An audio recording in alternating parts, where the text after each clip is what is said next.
Breaking news from Canaan tonight. A widowed woman accused of scandal has turned the tables on one of the nation's tribal leaders. Sources confirm Judah's own daughter-in-law, Tamar, is pregnant, and the father is Judah himself. Welcome to Breaking Bread, the Scandalous edition, Girls Gone God, where the stories that would have broken the internet still break open redemption. I'm Heather. And I'm Joby. Buckle up because this one starts messy but ends in mercy. This week's episode is brought to you by Westwood Barbecue.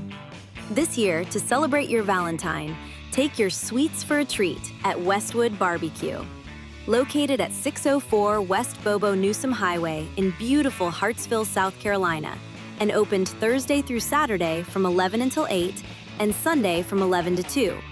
You can order from the menu, grab a plate off of the buffet, or order in bulk, and they even cater. Genesis 38 opens like a family drama gone wrong. Judah has 3 sons, Onan, and Shelah. Tamar marries but he dies young, and he leaves her childless. By custom, his brother Onan should give a child to carry on the family name. Instead, he uses her and refuses her future. God calls that out, and he dies too.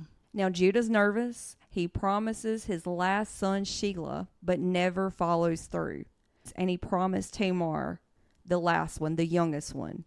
So she goes home on good word. She's stripped of her status with no husband and no inheritance. Tonight on BNN, we are covering the story that has captivated audiences across the country.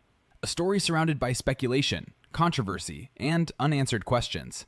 For the first time, Tamar is speaking publicly to address what really happened and why. Good evening, Tamar. Thank you so much for joining us. Evening, Derek. Thank you for inviting me. You've stayed silent for months. Why speak now? Because silence started sounding like guilt, and people decided who I was without hearing me. Take us back to that night. What do you remember? It felt ordinary. Same typical day. There were no warning signs, but by morning, though, everything went crazy. And the story took on a life of its own. For sure, a version of it did.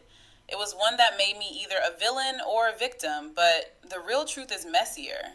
Way messier, and I'm here for it. When did you realize you'd lost control? When I started seeing my words were repeated without context, I knew it was only a one-sided version. Some say you disappeared. Yeah, but healing looks like hiding to people who want headlines. What do you want viewers to understand tonight? That I'm really not asking for sympathy. I just want honesty and the chance to finally speak for myself, not have it told for me. Translation: invisible.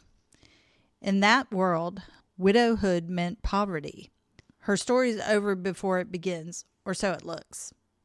Time passes, Judah's wife dies. Word spreads that he's traveling to Timnah to shear his sheep. Tamar hears, and something in her snaps awake. I can actually hear the snap because this is already making me mad. So she takes off her widow's clothes, covers her face with a veil, and waits by the roadside. And when Judah passes by, he doesn't even recognize her, but he propositions her. Uh-oh. Dun, dun, dun. She doesn't name herself. She just says, "What will you give me?" He promises a goat. She says, "Leave your seal, cord, and staff until you send it." So today, in today's world, that would be like, okay, hand me your wallet, your ID, and your banking password. But he agrees, and they're together, and she conceives. Oh, gosh. Mm-hmm. 3 months later, Tamar visibly pregnant. The whispers reach Judah, and he erupts. Bring her out and burn her. And the audacity is at an all-time high. So they drag her out. She has no lawyer, no defense. Like, this is just smoke rising, and the judgment is hot and ready. When they found out I was pregnant, there was no hearing. There were no questions. There was no way to even prepare for a defense. Judah didn't ask how. I mean, he didn't ask who. he just had 2 words. Burn her. Drag her out and burn her. Now. What reached Judah wasn't truth. It was a report. Gossip. Someone told him I had behaved like a prostitute and that I was pregnant. There were no witnesses. There was no investigation. No one asked me a question. Judah didn't send for me to speak. That was the sentence. I had no lawyer. I had no defense. I had no voice in that moment. So I didn't argue. I sent what I had. And so, what was that? I sent the truth. Bam. And she sends a message. The man who owns these items is the father. She calls him out. Yeah. Judah opens the pouch, his own signet, his cord, his staff, and silence. Can you imagine, like, how tense it was? Busted. Then his words cut through. She is more righteous than I. But it takes him getting caught. Like, she was bad. She was a bad mamma jamma. She went and called him right out in front of everybody. And just like that, then scandal turned into vindication. Justice wears a veil, and God calls it righteous. So then moving forward, Tamar gives birth to twins, and the midwife ties a scarlet thread on one hand, but the other child pushes past. He's in a race. He's going to get out first. Perez, meaning breakthrough. And through Perez's line comes David, and the generation later, Jesus.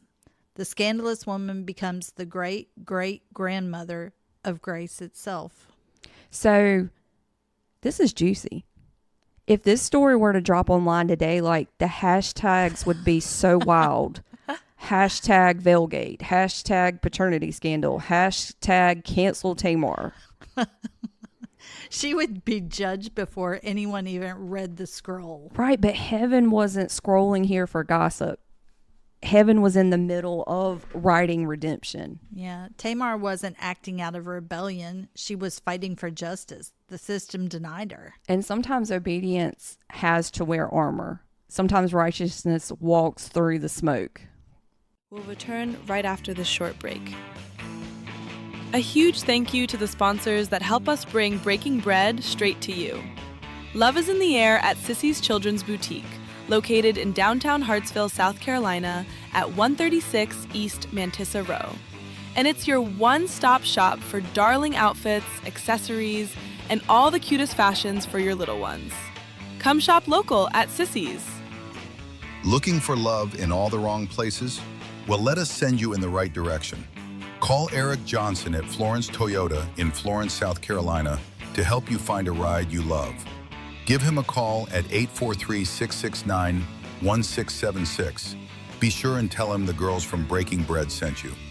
Don't you just love a fresh, shiny, brand new windshield? Well, Chris would love to install one for you.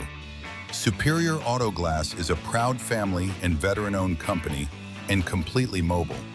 Give him a call for all of your windshield needs here in South Carolina at 843-245-2320. God didn't pick Tamar because she was perfect. He picked her because she refused to disappear. Right. She reminds us that even when people misjudge your motive, God sees your heart. I love that. Yeah, that's so good. So, if you've ever been dismissed, disqualified, or defined by rumors, you're in good company. Right, because grace does not flinch at scandal. It takes it on. It says, hey, buckle up. Buckle up, baby. It's going to be a bumpy ride. We're going to change this. We're gonna make a difference. It rewrites it. Yeah, she flipped some tables there. She really did. Scandals still can't stop grace. And that wraps up this episode of Breaking Bread. Joby and Heather, thank you for listening, supporting, and sharing our podcast. See you here, same time, same place, next week.